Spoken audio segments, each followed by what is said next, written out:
नमस्कार दोस्तों, मैं विकास शाक्य एक बार फिर से आप सबका स्वागत करता हूं अपने चैनल पर और आज हम डिस्कस करने जा रहे हैं अबाउट सेक्युलरिज्म। जैसा कि आपको पता है कि हमारी ये जो सीरीज है ये पॉलिटी और पॉलिटिक्स दोनों मिला के चलती है। तो पहली बार में आपने देखा स्पीकर के बारे में, आज हम देखने जा रहे हैं सेक्युलरिज्म के बारे में। ये बहुत ही ज़्यादा डिबेटेड टॉपिक है और इसके बारे में डिस्कस करना इसलिए ज़रूरी है क्योंकि बहुत से यूट्यूबर हैं जो वन साइडेड एजेंडा लेकर के चलते हैं। जो पीछे के तथ्य हैं वो आपको नहीं बताते, वो तथ्यों के नाम पर आपको ऐसा भूसा देते हैं जिससे कि आप एक मेंटालिटी बना लो, आप एक पर्टिकुलर प्रोपेगेंडा के अंदर फँस जाओ और सारे लॉजिक उसी प्रोपेगेंडा में फिट होते हों, उसके हिसाब से वो बनाते हैं। अपनी उँगलियों को यूँ-यूँ चला-चला करके यूँ बताते हैं जैसे कि पता नहीं कितने समझदार हैं, लेकिन वो अपनी उँगलियों को यूँ-यूँ क्यों करते हैं इसका एक साइकोलॉजी है। वो यूँ-यूँ करने का मतलब ये होता है कि they want to stick around their agenda. दिक्कत ये होती है कि अगर आप अपने हाथों को खुला छोड़ लो और बड़े ही रिलैक्स मोड में बैठो, तो आप एक सच्चे इंसान बन कर के बैठ सकते हो। आपका कोई एजेंडा नहीं है, आप फ्रीली बातों को कहना चाह रहे हो, तब ये होता है। लेकिन अगर आपका कोई एजेंडा है, तो आपको याद रखना पड़ता है कि आपकी ज़बान ना फिसल जाए, आप अपने एजेंडा पे स्टिक रहो। तो पहले तो वो पूरी तैयारी करके आते हैं कुछ मेन पॉइंट्स की, उसके बाद वो अपने आप को बाँधते हैं, बंध बनाते हैं। एक बॉन्ड बनाना पड़ता है। जैसे जब आप मेडिटेशन करते हैं, तो कोई न कोई बंध आपको सिखाया जाता है। इसमें जलंधर बंध होता है, इस तरह के बंध होते हैं, राइट? तरह-तरह की मुद्राएँ होती हैं। ये जो मुद्राएँ होती हैं, ये आपको स्टिक करने में हेल्प करती हैं। उसी तरीके से ये जो विशेष प्रकार का बंध है ना, ये आपको स्टिक करने में बड़ी हेल्प करता है, अपने एजेंडा पे स्टिक रहने में। ये साइकोलॉजी होती है। अगर आपको फिसलना नहीं है अपनी बातों से, जो आप तय करके आए हैं, कहीं ऐसा ना हो कि आप गलती से बैलेंस बातें कर जाएँ, उसकी वजह से आपको क्या करना पड़ता है, ये आपको ध्यान रखना पड़ता है। कोई ना कोई एक चीज़ आपको याद रखनी पड़ती है, जो आपको बाँध करके रखती है, आपके शरीर में कहीं न कहीं एक बंध बना करके रखती है। आप बिल्कुल फ्रीली यूँ होकर के बैठें, शांति से बात करें, ये तभी पॉसिबल है जब आपका कोई एजेंडा ना हो।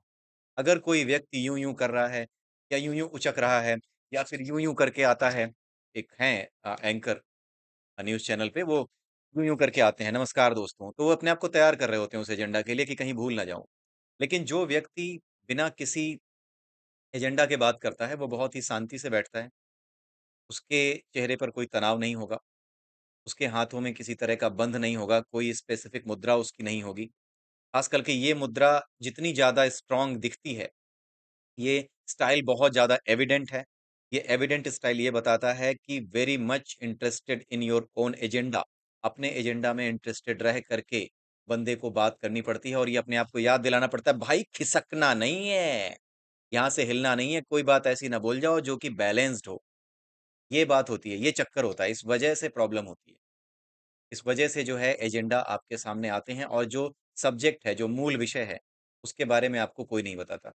इसी बीच में मैं आपको बता दूँ कि मैंने एक बुक और खरीदी है, जिसका नाम है पाकिस्तान या भारत का विभाजन, जो कि डॉक्टर भीमराव अम्बेडकर ने लिखी है। डॉक्टर भीमराव अम्बेडकर की बहुत सी किताबों की बात होती है, he was a very intelligent personality. बहुत सी किताबों की बात होती है, बहुत पढ़े-लिखे थे। मैंने उनकी ये किताब मँगाई, पाकिस्तान और भारत का विभाजन एंड जिस तरीके की चीज़ें उन्होंने लिखी हैं, उससे पता लगता है कि कितना ज़्यादा विस्तृत था उनका मस्तिष्क। चाहे वो वैश्विक घटनाएँ हों, चाहे भारत का परिदृश्य हो, चाहे कुछ भी हो, हर चीज़ उनकी मुट्ठी में थी। हर चीज़ उनको पता थी, हर चीज़ वो आराम से कनेक्ट कर पा रहे थे। चीज़ों को बिल्कुल एकदम रियल पर्सपेक्टिव में देख पाने की क्षमता उनकी बहुत अच्छी थी और उनका जनरल नॉलेज और जो या मैं ये कह लूँ कि जनरल स्टडीज़ जो उन्होंने की होंगी, वो बड़ी स्ट्रॉन्ग थी। ये बहुत अच्छी चीज़ थी, जो मुझे उनकी लगी। तो पाकिस्तान या भारत का विभाजन ये एक ऐसी किताब है जिसको बहुत से वामपंथी या बहुत से जो अपने आप को जय भीम का नारा लगाते हुए दिखते हैं, वो इस किताब की कम से कम बात करते हैं। आप इस किताब को खरीदिएगा और इसको पढ़िएगा, आपको समझ में आ जाएगा कि अगर बाबा साहब भीमराव अम्बेडकर की सारी किताबों की और सारी चीज़ों की वो बात करते हैं कि उन्होंने कैसी मनुस्मृति जलाई, क्या किया और उसके साथ अगर इस किताब की बात नहीं करते हैं, तो आप समझ सकते हैं कि बाबा साहब भीमराव अम्बेडकर ने जो उनको सही लगा वो किया। हो सकता है उन्हें कोई गलतफ़हमी रही हो, उस गलतफ़हमी में भी उन्होंने हो सकता है कुछ किया हो, लेकिन वो बहुत इंटेलिजेंट आदमी थे इसलिए सूरज को दिया दिखाने की हिमाकत मैं नहीं कर सकता।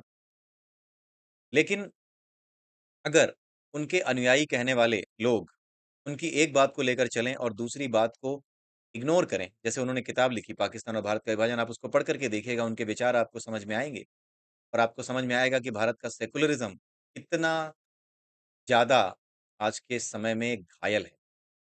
ये घायल सेकुलरिज़्म चोट तभी लगती है जब बैलेंस ना बना रहे। भारत का सेकुलरिज़्म बैलेंस नहीं बना पाया, ये मुँह के बल गिर गया और क्यों गिरा? क्योंकि बाबा साहब भीमराव अम्बेडकर के संविधान को लेकर के सारी बातें हुई, बहुत अच्छी बात है। लेकिन उनके अपने विचार सेकुलरिज़्म को लेकर के जिस किताब में उन्होंने रखे हैं, सीधे-सीधे नहीं रखे हैं। उनके विचार ये बता रहे हैं, उनकी बातें जो उन्होंने लिखी हैं, वो ये बता रही हैं कि भारत का सेकुलरिज़्म और भारत की एकता किस चीज़ पर निर्भर करेगी। बहुत साफ-साफ उन्होंने क्लियर किया हुआ है अपनी बुक जो पाकिस्तान और भारत का विभाजन जिसकी बात मैं कर रहा हूँ। आज ही मुझे ये बुक मिली। और साथ ही साथ आपको ये भी पता हो कि जो सेकुलरिज़्म वर्ड है ना, ये वर्ड हमारे संविधान में शुरू से नहीं था। हमारे संविधान का एक प्रिएम्बल है, हिंदी में उसको कहते हैं प्रस्तावना। प्रिएम्बल बताता है हमारे ऑब्जेक्टिव को कि हम अचीव क्या करना चाहते हैं। हम क्या करेंगे वो नहीं, हम अचीव क्या करना चाहते हैं, उसका प्रोजेक्शन है प्रिएम्बल। उसमें आज की डेट में अगर आप पढ़ेंगे तो 2-4 वर्ड मैं आपको बता दे रहा हूँ जो आपको मिलेंगे जैसे सेकुलर सोशलिस्ट डेमोक्रेटिक रिपब्लिक ये 4 वर्ड मैं आपको बता रहा हूँ इसलिए क्योंकि सिंपल सी लाइन में मैं आपको समझा सकूँ। ये बहुत बड़ी है, प्रिएम्बल थोड़ी बड़ी है, इसमें काफ़ी चीज़ें हैं। वी द यहाँ से शुरू होता है, we the people of India यहाँ से शुरू होता है, बीच में ये आता है we are secular socialist democratic republic. इसमें जो आपका र जो सोशलिस्ट है और जो आपका सेकुलर है, ये 2 वर्ड शुरुआत से नहीं थे। बाबा साहब भीमराव अम्बेडकर का जो ओरिजिनल संविधान है, उसमें ये दोनों वर्ड नहीं थे, ये बाद में डाले गए थे। सेकुलर वर्ड डाला गया था 42वें संविधान संशोधन के आसपास। 42वें संविधान संशोधन में इसको डाला गया था जब इंदिरा गांधी जी ने संविधान संशोधन कराए थे, तब ये आपका डाला गया था। और 42वें संविधान संशोधन में इतने ज़्यादा चेंज हुए थे कि उसको sarcastically यानी मज़ाक-मज़ाक में उसको छोटा संविधान भी कहा जाता है, मिनी कॉन्स्टिट्यूशन। इतने ज़्यादा चेंजेस करा दिए गए थे कांग्रेस के समय में। उस समय इनकी कांग्रेस की सरकार थी, उस समय इंदिरा गांधी जी की सरकार थी, तो उस समय ये 42वां संविधान संशोधन आया था। तो उस समय ये वर्ड ऐड किया गया सेक्युलर। सवाल ये है कि बाबा साहब भीमराव अम्बेडकर ने ये शब्द क्यों नहीं यूज़ किया? अगर डालना था तो शुरू में डाल देते। बात ये है कि जो सेक्युलर ये जो वर्ड है ना, इसकी उत्पत्ति भारत में नहीं हुई है। ये सेक्युलर जो सेक्युलरिज़्म है, ये एक अलग वर्ड है। इसकी उत्पत्ति ही विदेशों से हुई है, पश्चिमी देशों से हुई है। सेक्युलर का मतलब एक अलग चीज़ होती है। Secular is a different thing. Secular का मतलब जो हमारे पश्चिमी देश हैं, वहाँ पे क्या है कि अगर आप सेक्युलरिज़्म की बात कर रहे हो, देन इट मीन्स कि आप जो है ये बात कर रहे हो कि you have divorced church with the king. Church ने किंग से डाइवोर्स ले लिया है, मीन्स किंग अपने हिसाब से सरकार चलाएगा, उसमें चर्च का कोई दखल नहीं होगा, यानी कि राज्य का कोई धर्म होगा ही नहीं और ना ही वो किसी धर्म को मानेगा और ना ही किसी धर्म को सुरक्षा देगा। लेकिन जो भारत का सेक्युलरिज़्म है, वो अलग है। भारत के सेकुलरिज़्म की परिभाषा जब तय की जा रही थी, भारत में सेकुलरिज़्म कैसा होगा, उस पे जब डिबेट चल रही थी संसद में, संसद जो आज संसद कही जाती है, पहले ये संविधान सभा थी।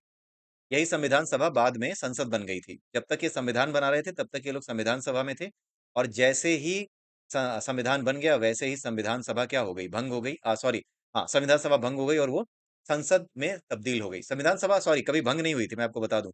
भंग नहीं हुई थी, उसको वहीं पे हॉल्ट कर दिया गया था। अनिश्चित काल के लिए उसको स्थगित कर दिया गया था। भंग नहीं हुई थी, संविधान सभा भंग नहीं हुई थी, मैं गलती से बोल गया।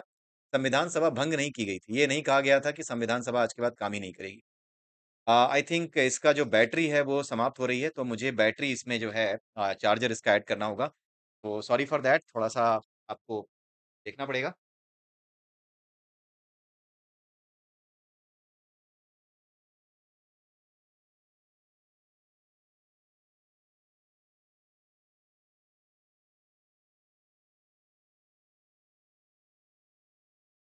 Let me come back.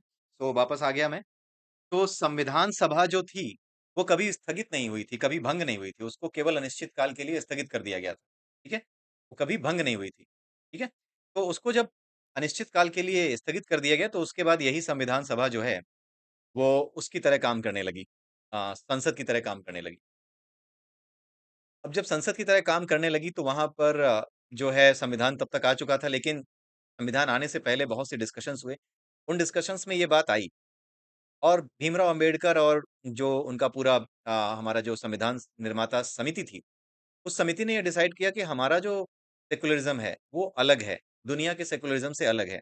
वो फ्रांस के सेकुलरिज़्म की तरह नहीं है। हमारा सेकुलरिज़्म ऐसा है कि हम किसी धर्म को मानेंगे नहीं। As a state, as a देश, एज़ अ कंट्री हम किसी धर्म को नहीं मानेंगे। लेकिन इस देश के अंदर कई धर्मों के लोग, कई संप्रदायों के लोग रहते हैं। हम उनके धर्म की, अधिकारों की, उनके धर्म को मानने के अधिकारों की सुरक्षा करेंगे।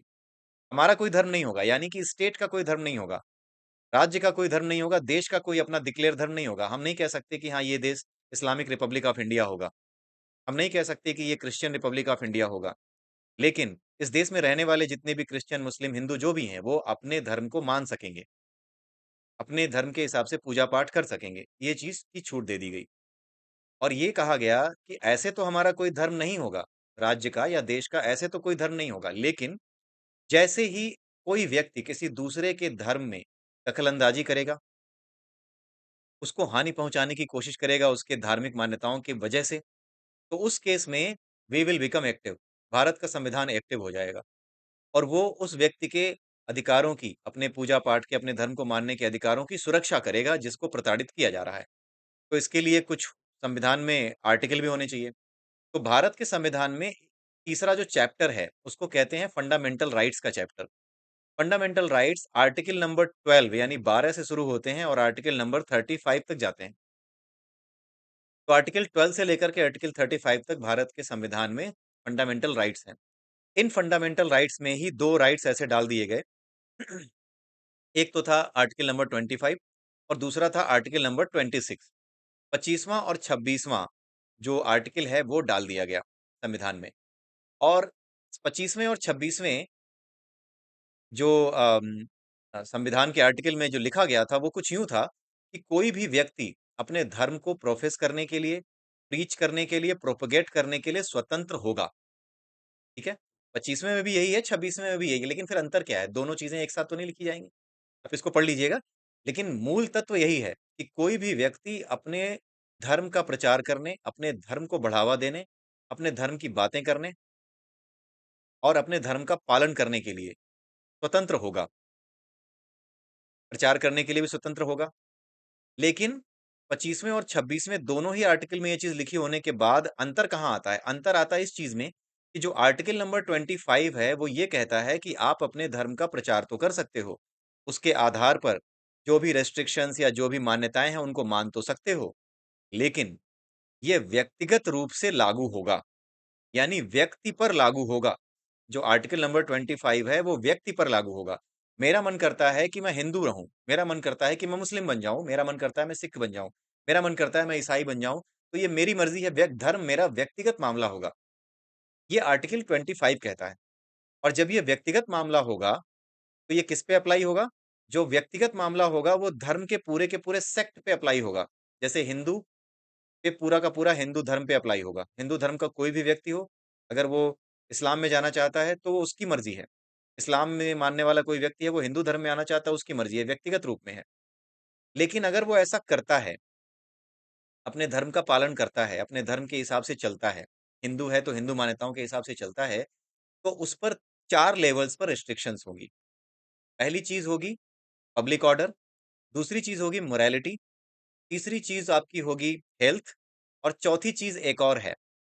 चौथी चीज़ ये कहती है कि भारत के संविधान के चैप्टर 3 में जिसकी बात मैंने अभी की थी, आर्टिकल नंबर 12 से आर्टिकल नंबर 35 तक सारे के सारे जो भी हमारे मूल अधिकार हैं, फंडामेंटल राइट्स हैं, उनमें से किसी भी फंडामेंटल राइट को अगर वायलेट कर रहा होगा, कोई भी धर्म की कोई भी मान्यता, तो फिर उस मान्यता को चुनौती दी जा सकेगी संसद में क्या बोलते हैं उसमें संविधान का जो वो है संविधान के अंतर्गत इस चीज़ को चुनौती दी जा सकेगी कोर्ट में, ठीक है? हाई कोर्ट और सुप्रीम कोर्ट में रिट पिटीशन दायर की जा सकेगी इसको लेकर के, ठीक है? सो ये जो चीज़ थी ये इसमें डाली गई थी, कि इन 4 आधारों पर अगर कोई व्यक्ति किसी धर्म को मान रहा है और उसको ये मानने के लिए बाध्य किया जा रहा है किसी परंपरा के अंतर्गत कि तुम ये करो और ऐसा करने से अगर उसके हेल्थ पर असर पड़ रहा है, पब्लिक ऑर्डर गड़बड़ हो रहा है या फिर उस व्यक्ति के किसी और अधिकारों का उल्लंघन हो रहा है, जैसे समानता के अधिकार का उल्लंघन हो रहा है या उसकी व्यक्तिगत स्वतंत्रता के अधिकार का उल्लंघन हो रहा है या उसके पढ़ने के अधिकार का उल्लंघन हो रहा है, राइट? तो ये नहीं कह सकता कि हाँ, अगर आप लड़की हो तो हमारे धर्म में ये कहा गया है कि तुम तो पढ़ोगी ही नहीं, तुम इसको मानो ना। फंडामेंटल राइट कहता है कि हर व्यक्ति को पढ़ने का अधिकार है, राइट? ये चीज़ हमेशा एक फंडामेंटल राइट के अंतर्गत आ गई। तो किसी भी फंडामेंटल राइट को आप रोक नहीं सकते, किसी भी व्यक्ति के। अगर आर्टिकल 25 के अंतर्गत आप आ रहे हो तो आप किसी भी फंडामेंटल राइट को रोक नहीं पाओगे। और आर्टिकल नंबर 25 के अंतर्गत कब आओगे? जब आप एक धर्म की बात करते हो। हिंदू, मुस्लिम, सिख, ईसाई, पारसी, जैन जो भी हों। जब एक धर्म की बात करते हो तो व्यक्तिगत रूप से वो लागू होता है और व्यक्ति के स्तर पर जब वो लागू होता है तो व्यक्तिगत स्तर पर आप उसके किसी भी फंडामेंटल राइट को छीन ही नहीं सकते। किसी भी आधार पर, धर्म की किसी मान्यता के आधार पर नहीं छीन सकते। अब आर्टिकल नंबर 26 क्या कहता है? 25 की बात तो हो गई, वो व्यक्तिगत रूप से लागू होता है। लेकिन आर्टिकल नंबर जो 26 है, 26वां जो आर्टिकल है, वो ये कहता है कि आप बाकी सारी चीज़ें वैसे ही रखो, जैसी आर्टिकल 25 में है। केवल और केवल क्या हटा दो?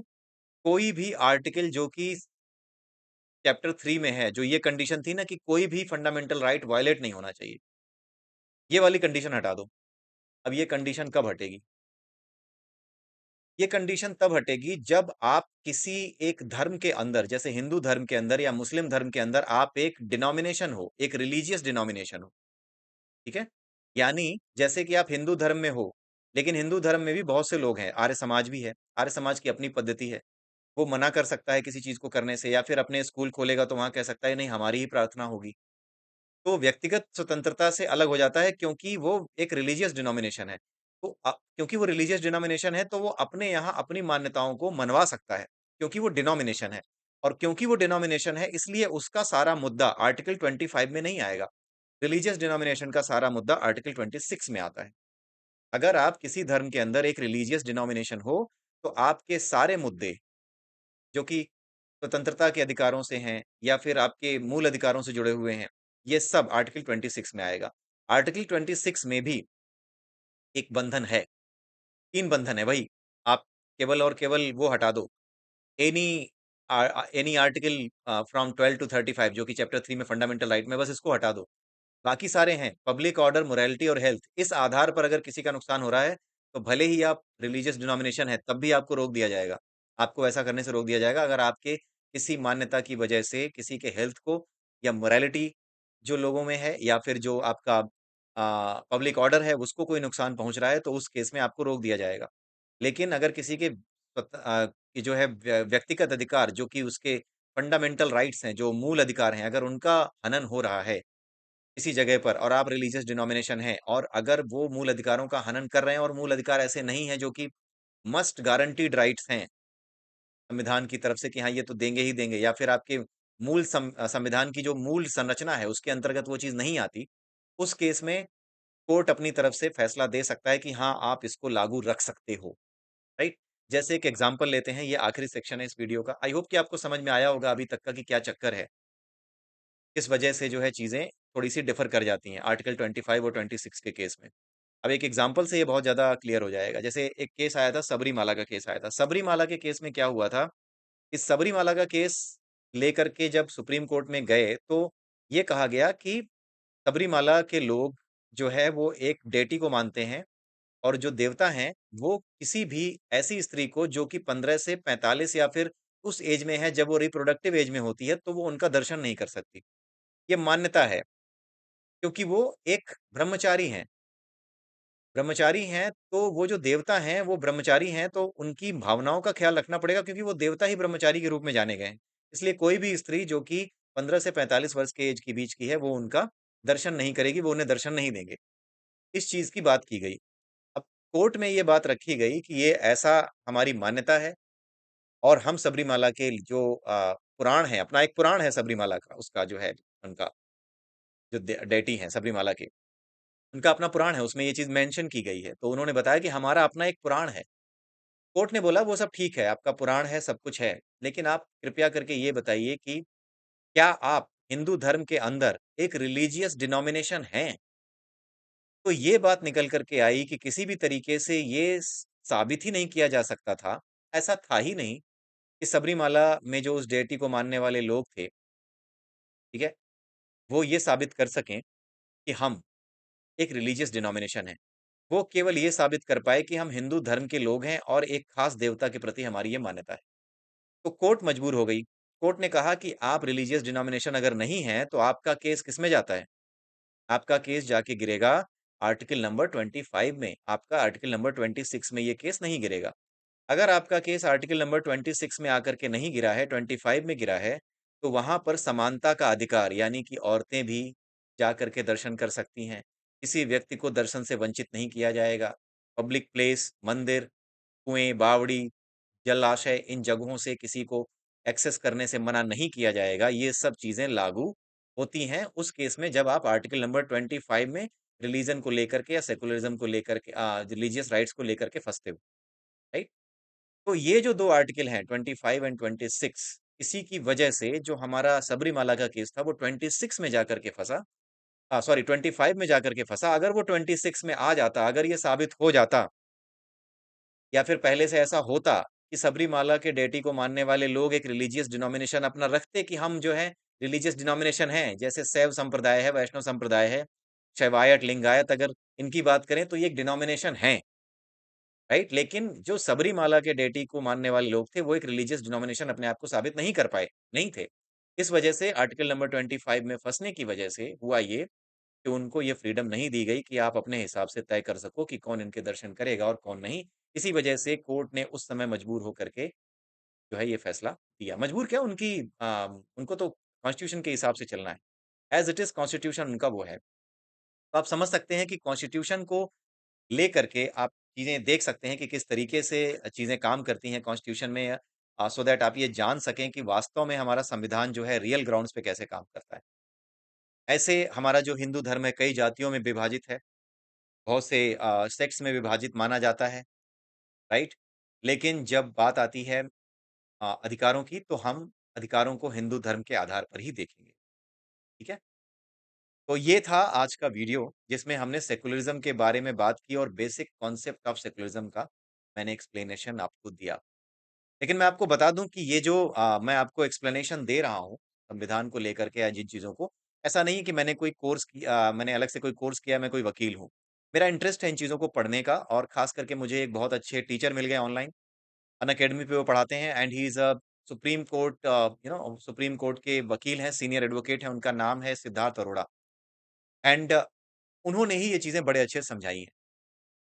अब क्योंकि उनकी वीडियोज़ मैं देखता हूँ, तो काफ़ी अच्छी समझ में आती है, इसलिए मैं लोगों को रिकमेंड भी करता हूँ कि आप उनकी वीडियोज़ देखें, रेदर देन कि उन लोगों की वीडियो देखने की जो कि एक प्रोपेगेंडा को लेकर ही चलते हैं।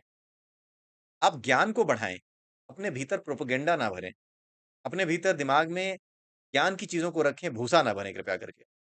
इस वजह से आप उन लोगों को फ़ॉलो करें, अंकित अवस्थी जैसे लोगों को फ़ॉलो करें, सिद्धार्थ अरोड़ा जैसे लोगों को फ़ॉलो करें। एक और बड़े अच्छे अनअकैडमी के टीचर हैं। मैं यहाँ पर मुझे कोई पैसा नहीं मिला, मैं आपको बता दूँ। मेरा मानना ये है कि आप किसी भी यूट्यूब चैनल को चला रहे हो, कहीं पर भी हो, अगर हमारे देश के लिए कुछ भी अच्छा हो रहा है, तो हमें एक-दूसरे का सहयोग करके हमें अपने देश के नागरिकों को, हमें अपने देश के लोगों को सही दिशा में डालना चाहिए, राइट? तो निश्चित रूप से आप सिद्धार्थ अरोड़ा, आप जो ये हैं आपके अंकित अवस्थी और एक मधुकर कोठावे, ये तीसरे व्यक्ति हैं, 3 नाम हैं और एक आलोक करके हैं मिस्टर आलोक हैं कोई, टारगेट विद आलोक उनके चैनल का नाम है। आप उनको भी अगर देखेंगे हिस्ट्री के पर्सपेक्टिव से, ज्योग्राफी के पर्सपेक्टिव से, इन सब्जेक्ट्स को अगर आप समझना चाहते हैं, he is the best teacher मैंने अभी तक जो देखा, जो कि एसएससी, पीसीएस लेवल पे काफ़ी अच्छी प्रिपरेशन, इवन आईएएस लेवल पे भी काफ़ी अच्छी प्रिपरेशन आपकी करा सकते हैं। अगर आप आईएएस, पीसीएस नहीं भी बन रहे हैं, तो भी आप समाज का हिस्सा हैं। आज की डेट में आप पॉलिटिकल डिस्कशन में पार्टिसिपेट करते हैं, तो कम से कम जानकारी तो सही रखिए अपने पास। ऐसा तो मत रखिए कि आप प्रोपेगेंडिस्ट लगें, राइट? डज़न्ट मैटर कि आप किसको पसंद करते हो। आप अगर भाजपा के भी हो, तो भी आपको प्रोपेगेंडिस्ट नहीं होना चाहिए। अगर आप किसी दूसरी पार्टी को सपोर्ट करते हो, तो भी आपको प्रोपेगेंडिस्ट नहीं होना चाहिए। आपको ईमानदार होना चाहिए अपने कर्तव्यों के प्रति और अपने देश के प्रति आपके जो कर्तव्य हैं, उनके प्रति। इसीलिए we all should thank to all these educators जो कि लगे हुए हैं अपने काम में। बस बात ये है कि जो प्रोपेगेंडिस्ट के चक्कर में फँसे हैं, वो इनको नहीं देखते, इनको सुनना नहीं चाहते। इनफैक्ट इनके चैनल्स पे आकर के ऐसे-ऐसे कमेंट करते हैं कि सर आप बायस्ड हो। सही बात बायसनेस कैसे हो गई? क्यों? क्योंकि उनके दिमाग में भूसा भरा जा रहा है, ऐसे-ऐसे करके, राइट? सो इसलिए इन चीज़ों को हमें ध्यान रखना होगा। हमारी आगे आने वाली युवा पीढ़ी एक सही मस्तिष्क को लेकर के आगे बढ़े, जो भारत के विकास में योगदान दे सके, यही उम्मीद करते हैं और इसी के साथ मैं आप सबसे विदा लेता हूँ। अगले वीडियो में फिर मिलेंगे और अगले वीडियो में हम कुछ और बात करेंगे, राइट? अगले वीडियो में हम अलग से बात करेंगे मनी बिल और जो फाइनेंशियल बिल है इसके बारे में, जो बजट और नॉर्मल फाइनेंशियल बिल्स होते हैं, उनको लेकर के, राइट? अभी हाल ही में एक केस और आया है जिसमें एक अ, आतंकी था जिसने कि लाल किले पे हमला किया था उसको उसने जो है राष्ट्रपति से क्षमा याचना की गुहार की और राष्ट्रपति ने उसकी क्षमा याचिका खारिज कर दी। उसकी फांसी बरकरार रखी है। तो इन सब कंटेम्परेरी टॉपिक्स को लेकर के हम अभी वीडियोज़ बनाएँगे क्योंकि अभी आपका बजट भी दोबारा पेश किया जाएगा क्योंकि सरकार नई बनी है तो जो बजट आपको फ़रवरी में दिया गया था, उस बजट के अलावा एक नया बजट आपको दिया जाएगा क्योंकि वो बजट केवल 2-3 महीने के लिए होता है। जिस साल चुनाव होते हैं, उस साल बहुत छोटा-सा बजट आता है, थोड़े समय के लिए। उसके बाद जो बजट आता है, वो बजट जो है फुल फ्लेज बजट होता है, वो बजट अब आएगा, जब हमारी संसद पहली बार बैठेगी, नई लोकसभा जब पहली बार बैठेगी। तो बने रहिए हमारे साथ, अगले वीडियो में हम फिर बात करेंगे मनी बिल और फाइनेंशियल बिल्स की। तब तक के लिए मुझे आज्ञा दीजिए। नमस्कार।